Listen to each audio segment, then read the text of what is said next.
In today's video, I'm going to teach you how to edit an existing filter in Gmail. Filters are a powerful way to keep your inbox tidy by automatically sorting, labeling, or even muting messages that match specific criteria. If your needs change over time, you don't have to start from scratch. You can simply edit a filter.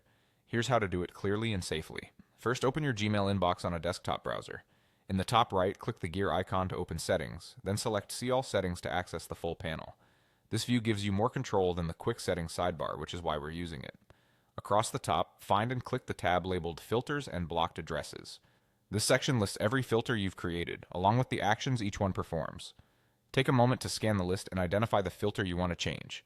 If you have many filters, look for hints in the description, like a label name or a subject keyword, to make sure you're editing the correct one. When you've found it, click the edit link next to that filter. This opens the search criteria that trigger the filter, such as from, to, subject, has the words, doesn't have, and size or attachment options. Adjust these fields to match what you actually want to target. For example, you might broaden a from address to a domain to catch all messages from a company, or refine a subject phrase to reduce false matches. Keep in mind that filters are not case sensitive, and partial words can match more than you expect, so be precise. When your criteria look right, click Continue. Next, you'll see the actions that run when a message matches your updated criteria. Here you can modify choices like skip the inbox, mark as read, apply label, forward, or star it.